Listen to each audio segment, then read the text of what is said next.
বন্ধুরা, সকাল সকাল ঘুম থেকে উঠে লেগে পড়েছি বাসি কাজে। তো দেখো, উঠেই ঘুম থেকে এখনও কেউ ওঠেনি, আমার বড় ওঠেনি, আমার মেয়ে ওঠেনি, কিন্তু মা উঠে গেছে। মা উঠে ঠাকুরের কাজ শুরু করে দিয়েছে। তো আমি উঠেই চারিদিকটা ঝাঁট দিয়ে দিলাম, পুরো দুটো ঘর ডাইনিং পরিষ্কার করে ঝাঁট দিয়ে তারপরে মুছবো। তো সকালবেলায় বন্ধুরা জানোই তো, শরীরটা খুবই ভারী ভারী লাগে। আমার কেন, প্রত্যেকটা মানুষেরই ঘুম থেকে উঠে শরীরটা বেশ ভারী লাগছে। আর কালকে সেরকম রাত্রে ঘুম হয়নি, কারণ মেয়ের একটু পটি হচ্ছিল রাত্রে, ঠিক 3টে সাড়ে 3টে বাজবে তখন মেয়ে একটু পটি করছিল, মানে একটু খাওয়া উল্টোপাল্টা হয়েছে। মেয়ের কদিন ধরেই পেট খারাপ, মাঝে মধ্যেই করছে, আবার দেখছি ঠিক হয়ে যাচ্ছে, আবার করছে। তো কালকে রাত্রে দেখলাম 3টে সাড়ে 3টে বাজে, তখন হঠাৎ করে মেয়ে বলে উঠলো, মা মা পেটে ব্যথা করছে, পটি করব। তো গেল, তারপরে ওর হলো, হয়ে ঘরে এলো, তখন বাজে 4টে। তো তারপর আবার দেখলাম আমারও পেটটা একটু ব্যথা ব্যথা করছে, তো আমিও চলে গেলাম পটি। তো এই করতে করতে প্রায় 4:30 পৌনে 5টা বেজে গেছে। তো আবার শুয়েছি, তো আর ঘুমটা মানে গাঢ় হয়ে গেছে, তারপর থেকে আর উঠতে পারিনি তাড়াতাড়ি। তাই বেজে গেছে 7:30 মতো। তো মা দেখলাম ঘুম থেকে উঠে চান টান সেরে ঠাকুর ঘরে চলে গেছে। তো আমি কাজ সারতে শুরু করে দিয়েছি। মেয়ে এখনও ওঠেনি, আজকে স্কুল পাঠাইনি, কারণ পেটটা প্রবলেম করছে। আবার যদি স্কুলে যেয়ে এরকম হয় তাহলে মুশকিলে পড়বে মেয়ে, তার জন্যই আর পাঠাইনি স্কুলে।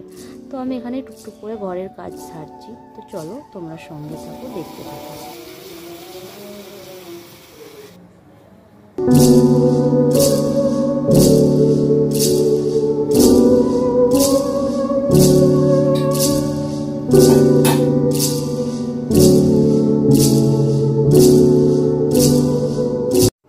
তো বন্ধুরা, সব কাজকর্ম সেরে চলে এলাম রান্নাঘরে। তো নিজের জন্য একটু লাল চা করে নিলাম। তো চাটা করে নিয়ে ভাবলাম চালটা ধুয়ে হাঁড়িতে দিয়ে দিই, কারণ ভাতের হাঁড়ি আমি বসিয়েই দিয়েছি চুলোয়, কারণ মেয়ে খেয়ে আবার পড়তে যাবে। মেয়ে যায় 9:30টার সময় খেয়ে পড়তে, তো তাড়াতাড়ি তো আমাকে ভাতটা করতে হবে। তো তাই আমি চালটা ধুয়ে হাঁড়িতে দিয়ে চাটা নিয়ে বসে পড়লাম টেবিলে। একটু চা বিস্কুট খেয়ে নিলাম, কারণ মেয়ে উঠবে, মেয়েকে উঠে আবার ব্রাশ ট্রাশ করাতে হবে। বাপি গেছে বাজারে, বাজার থেকে সব জিনিস আনবে, সেগুলো গুছিয়ে ভরতে হবে। মাছ আনবে, মাছ ধুতে হবে 9টার মধ্যে, কারণ আমাদের এখানে 9টা পর্যন্তই টাইম কলের জল থাকে, 9টার পর জলটা চলে যায়, তারপরে সেটা আসে আবার 11টার সময়। তাই জন্যই তাড়াতাড়ি করে কাজ সারতে হবে। আর এখানে মেয়ে উঠে পড়েছে, তো চলো পাশে থাকো।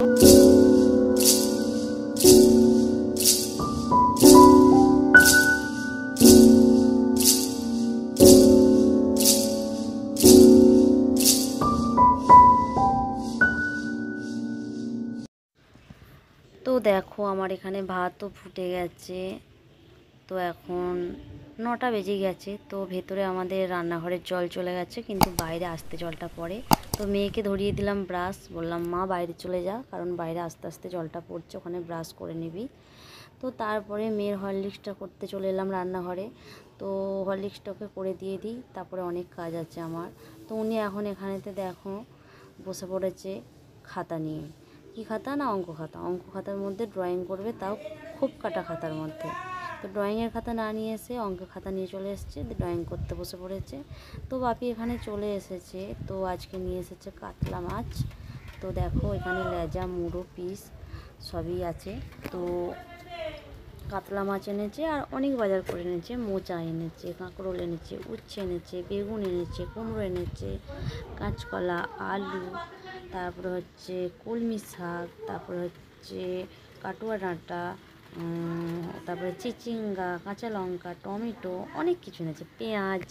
তো সবই তোমাদের বলে দিলাম কি কি বাজারে পাওয়া যায়, সবই তুলে নিয়ে চলে এসছে বাপি। তো সব গুছিয়ে টুচিয়ে ভরবো। তারপরে মেয়েকে হরলিক্স করে দিয়ে চলে এলাম ঘরে। তো বিছানাটা একটু ঝেড়ে নিতে হবে, কারণ সবার ঘুম ভেঙে গেছে, সবাই উঠে পড়েছে। তো বিছানাটা তো পরিষ্কার করতে হবে। তো বিছানাতে চলে এলাম গোছাতে। তো বিছানাটা একটু গুছিয়ে নিয়ে তারপরে চলে যাব রান্নাঘরে। তো চলো তোমরা সঙ্গে থাকো।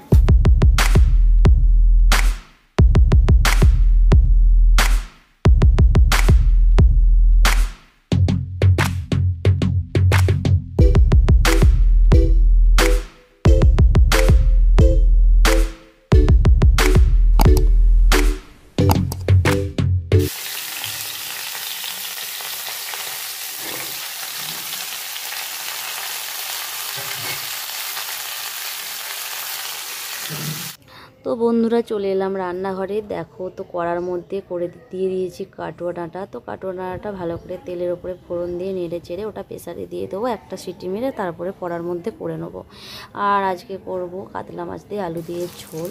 তো এখানে কাতলা মাছ কড়ার মধ্যে দিয়ে দিয়েছি তেল গরম করে, তো সেটা ভাজা হচ্ছে। আর আমার রান্নাঘরটা তো দেখলে বন্ধুরা অনেকটাই অপরিষ্কার, কারণ সব কিছু ঝাপুটি ঝুপুটি করে নিয়ে বসে পড়েছি রান্নাতে। কারণ আমাদের রান্নার যে টালিটা আছে খুব সরু, ওখানে রাখার জায়গা নেই, তাই জন্য এক কাছে সব কিছু ওরকম করে রাখতে হয়েছে। তো মাছ ভেজে রেখে দিয়েছি, আর এখানেতে মানে আলু দিয়ে যে ঝোলটা মাছের বানাবো সেটা কষাচ্ছি, কষিয়ে নিয়ে তারপরে মাছ ওর মধ্যে দিয়ে দেবো।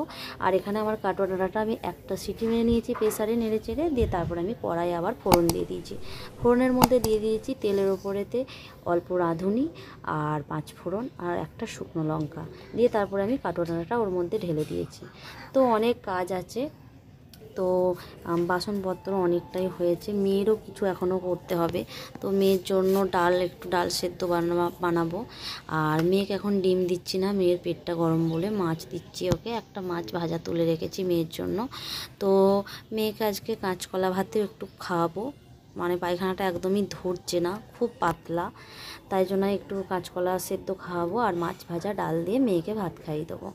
আর আমাদের তো এই যে মেনু, কাতলা মাছের ঝোল আলু দিয়ে আর হচ্ছে একটু কাটুয়া ডাঁটা, ব্যাস তাহলেই হয়ে যাবে আমাদের। তো আমি ভাবলাম একটু কাটুয়া ডাঁটা নামিয়ে নিয়ে খাই যে কীরকম হয়েছে, একটু টেস্ট তো করতে হবে, তাই একটু বাটিতে নিয়ে টেস্ট করতে বসে পড়লাম। মাকেও দিয়েছি, তো দেখলাম খেয়ে ভালোই হয়েছে, নুন মিষ্টি চিনি ঠিকই আছে। আর এখানেতে প্রেসার বন্ধ করতে ছুটলাম খেতে খেতেই, তো মেয়ের জন্য ডাল বন্ধুরা দেখো কত বাসন, এখন বাজে 11টা 10 আর প্রচুর বাসন হয়েছে।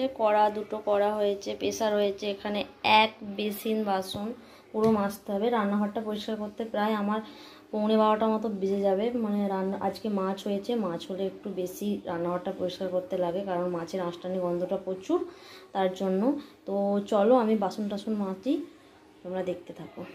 তো বন্ধুরা আমার রান্না কমপ্লিট হলো, আর সেই সকাল 8টা থেকে রান্নাঘরে ঢুকেছি, এইমাত্র রান্নাঘর থেকে বেরোলাম। তো এখনও পুরো কাজ হয়নি, বাসন ধোবো, অনেক বাসন হয়েছে আজকে।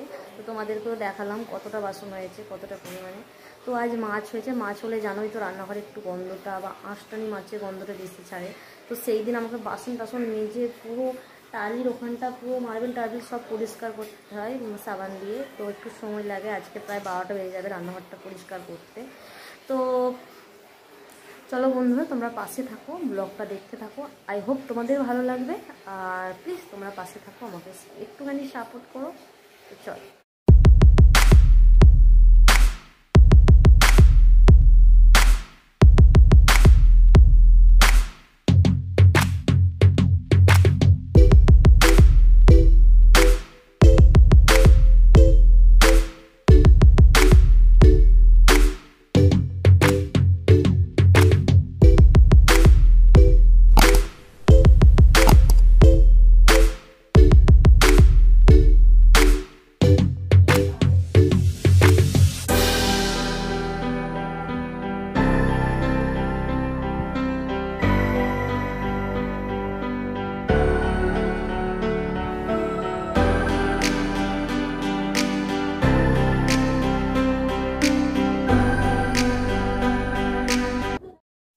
তো বন্ধুরা দেখো রান্নাঘরের সব কাজকর্ম সেরে, রান্না সেরে, বাসনপত্র ধুয়ে একদম চলে এলাম ছাদে চান টান সেরে।